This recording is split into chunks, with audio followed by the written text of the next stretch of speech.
Hey guys, it's been a long time. I actually have finally moved into a house with my boyfriend.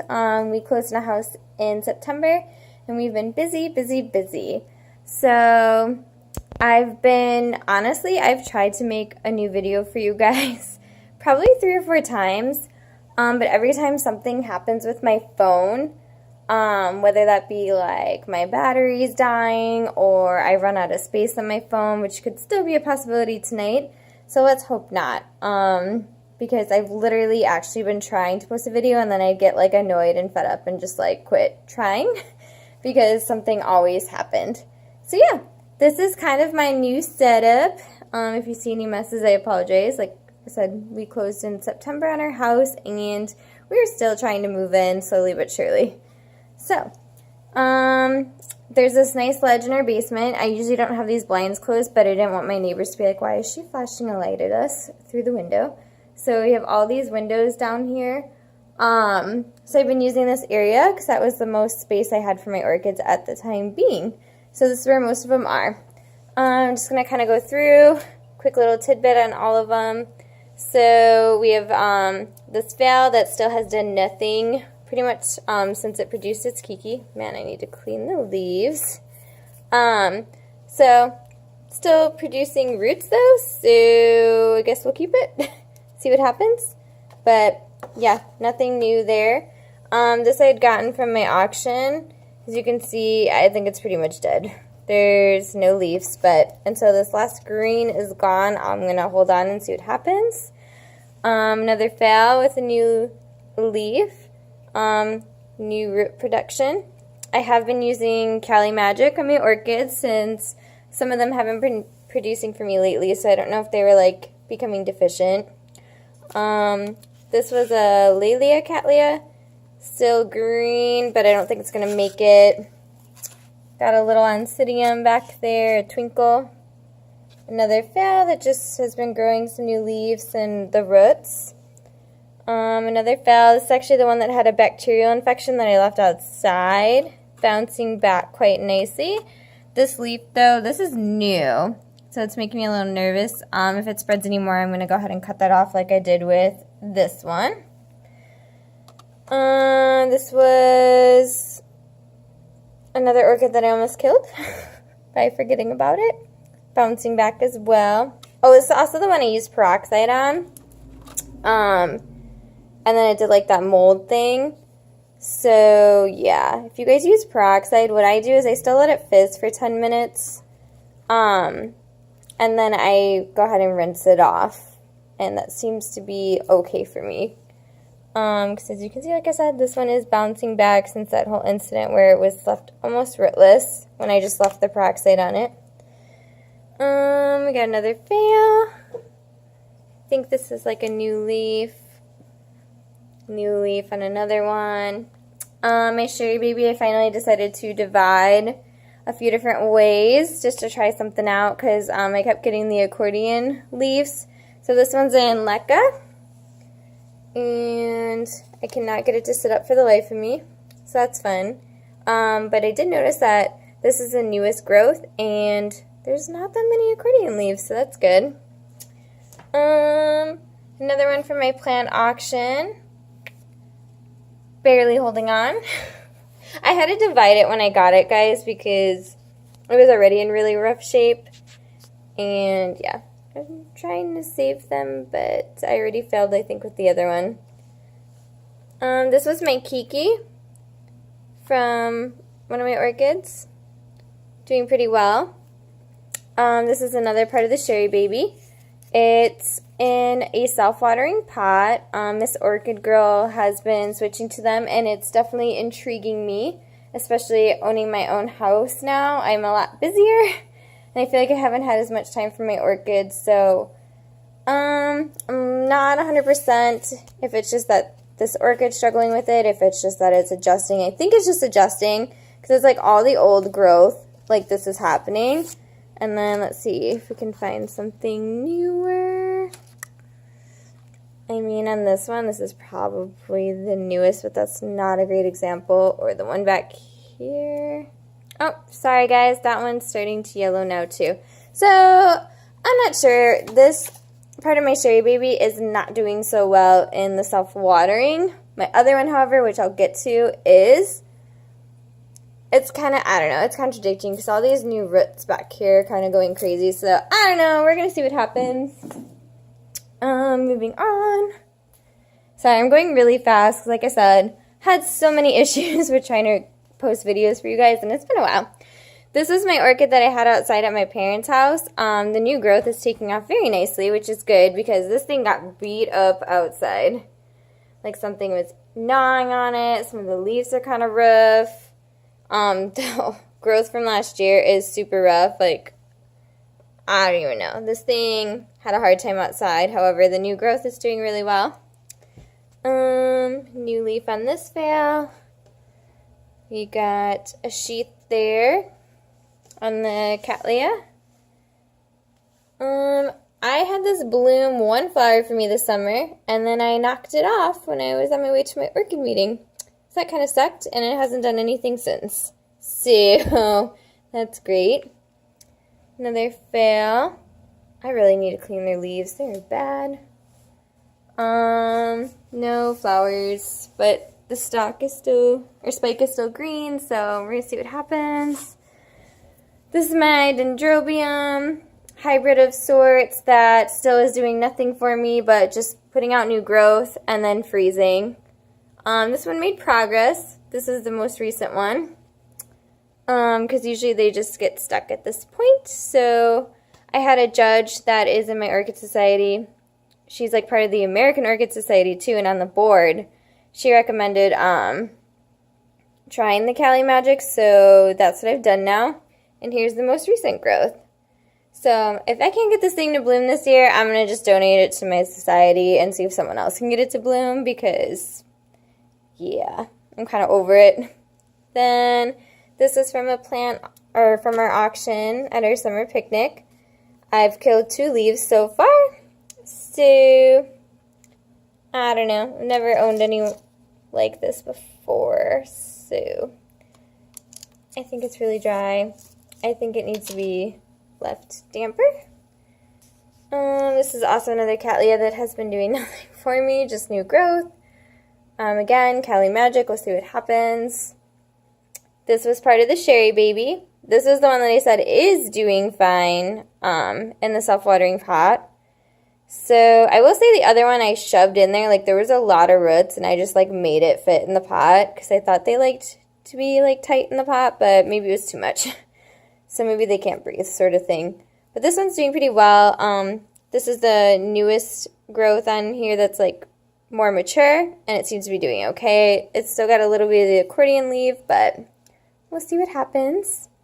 This is an Oncidium my boyfriend got for me that's blooming for the 2nd time this year. I've actually never done that with an orchid yet, so that's pretty exciting for me. And I can't believe it's an Oncidium. So, yay. This one is fragrant, but I'm not going to lie, it reminds me kind of bug spray. But, or like mothballs. But nonetheless, it's fragrant. Another fail with really dusty leaves. Another Cattleya.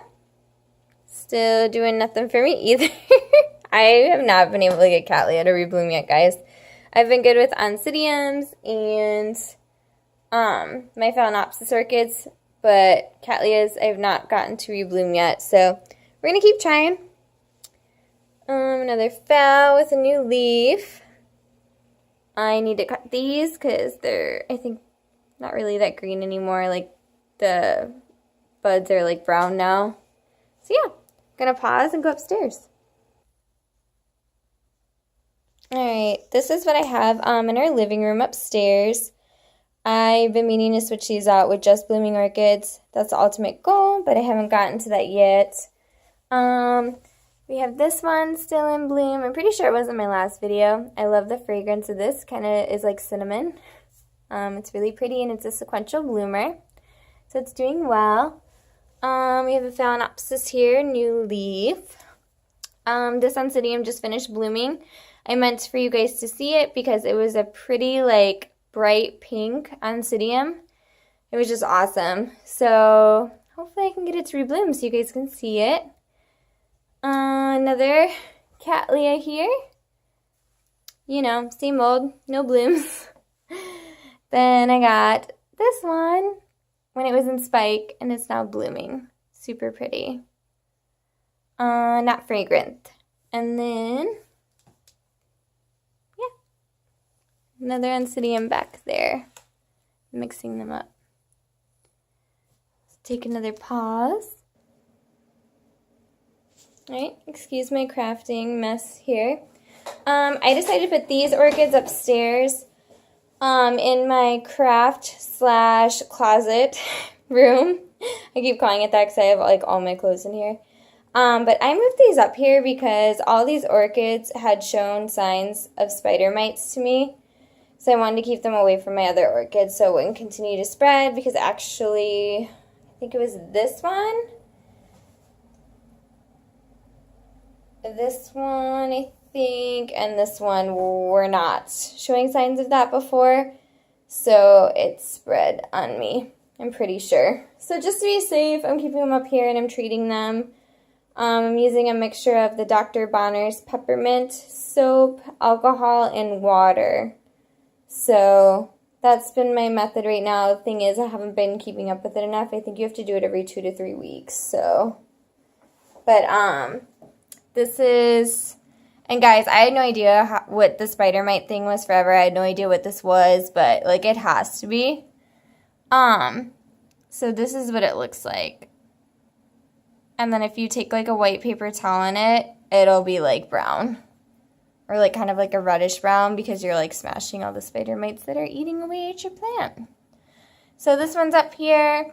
This was one of my first ones that I had noticed it on. And I did lose my other orchid that I used to call my beast orchid. And that was the first one my boyfriend bought me, so it was pretty sentimental. And it died. It didn't make it through this because I caught it too late. This one, however, has been bouncing back. I will say that there wasn't as much of this darkness a few weeks ago, so I did spray it again. But it did start producing a new leaf, so I think it is trying to bounce back, which is good. Then we have this one that's in spike, so definitely needs to hold on. I'm trying to see if I saw any particular spots here.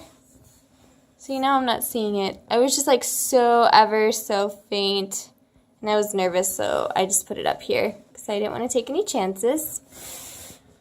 This guy, I wasn't sure here because it looks slightly different, but again, just to be safe. And this did something weird with the leaf for like this one. Sorry guys, did something weird. And then it started doing this leaf. So not really sure what's going on here. And then I had this one. As you can see, again, this leaf is just getting annihilated. So yeah, I definitely need to spray these again. So yeah, that's my orchids. I'm going to go back downstairs and just talk a little bit more about some new things that I have to try and overcome with my new house and orchid growing. Before I got downstairs, had to show you my Christmas tree.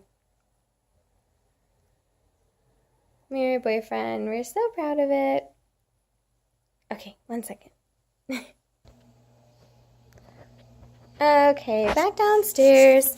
So I brought you guys back down because this is obviously my primary setup right now. It's where I have the most space. It's where it seemed like it made the most sense, considering like the shelf here and the windows. So I thought, cool. And we actually live in a tri-level. But when I mean tri-level, I mean we have a sub-basement. We have a basement. So sub-basement, then we go up to the basement. Then we have like our living room and kitchen area, which is like the main level. And then we have an upstairs. So we technically have a 4-story house. So the downstairs is super humid. We need a dehumidifier in there, you know, to prevent mold. And then up here, we thought it was the same case because they did have some bag that would suck up moisture.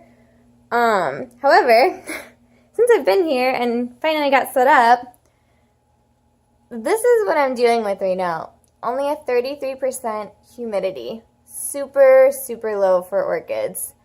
And then not only that, like, the temperature there is 63 degrees. I think it gets a little colder because we also have electric heating. We have these ugly baseboard heaters, which I think are really dry, like drying too. So our electric bill is through the roof, so we've been trying to like tone it down. So I bet you my boyfriend turns this down sometimes. It's probably not so good for the orchids. We'll see what happens, I guess, but I'm trying to keep an eye on them. But basically what I'm dealing with right now is my orchids are drying out so fast down here, to the point where I told my boyfriend it's getting exhausting. Like, it's really hard for me to keep up with watering them. And, like, I didn't have that problem before, and I was living between 2 houses. So I feel like I'm having to water, like, at least a few orchids every single day to keep up with the demand of their watering needs. So this is why I'm really trying to, I think, consider getting more of these self-watering pots. I think I need to do more research on orchid specifics, though, and what kind of orchids do well in this, or if I should put different media in them. Should I start using sphagnum moss now, since my stuff dries out a lot faster? These are all things I need to take into consideration, and it's really unfortunate because I was starting to really get in the groove. At my boyfriend's parents' house and my house, it was pretty much the same, so just struggling a bit now. So I mean, that comes with any new environment, just trying to adjust and get used to it. So it's kind of where I'm at right now. I obviously am gonna try and get back to doing more videos. We're almost moved in, I think, now, but then it's gonna be, you know, trying to organize and figure out how we want stuff. So but yeah, it's already a 17-minute video if you're still hanging on. Thanks for watching, and I'll talk to you guys soon. Thanks. Bye.